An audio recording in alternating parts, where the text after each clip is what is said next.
আসসালামু আলাইকুম তোমাদেরকে। আজকে আমরা দেখবো হচ্ছে বাইনারি থেকে ডেসিমেলে রূপান্তর। চলো তাহলে আমরা শুরু করি। দেখো, বাইনারি থেকে ডেসিমেলে রূপান্তর করতে গেলে আমাদের কি করতে হবে? অবশ্যই বাইনারির বেস কি দুই দ্বারা হচ্ছে আমরা গুণ করছি।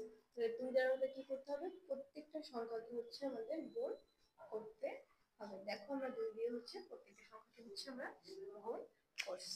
ঠিক আছে, এখন উপরের যে পারগুলো বসেছি, পারগুলো কিভাবে বসেছিলাম তোমাদের বলা ছিল জানি না, আমি আবার একবার বলি।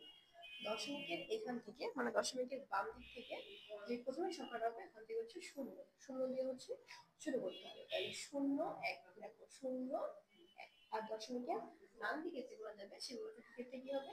মাইনাস এক, মাইনাস দুই, মাইনাস তিন, এইভাবে। তো দেখো, এই জিনিসটাই হচ্ছে আমি এখানে করছি। এখান থেকে হচ্ছে আমাদের দশমিকটা স্টার্ট হয়েছে, তার মানে এখানে দশমিক হচ্ছে এটা।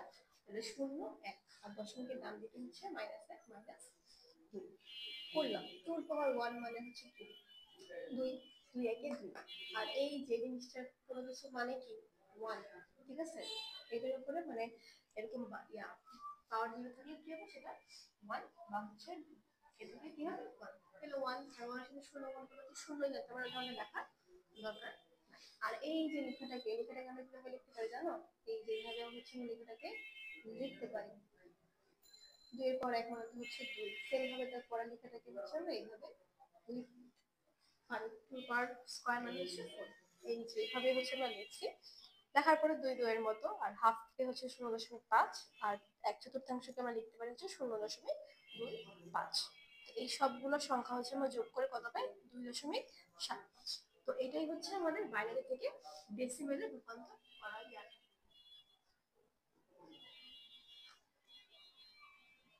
ঠিক আছে, তাহলে এটাই হচ্ছে আমাদের বাইনারি থেকে কি ডেসিমেলে রূপান্তর করার প্রসেসটা। সুবিধাটা জাস্ট গুণ করতে হবে, আর উপরে পারগুলো দশমিকের এই দিকে থাকলে 16 থেকে শুরু করতে হবে, আর ডান দিকে গেলে হচ্ছে -1 -2 এরকম থাকবে।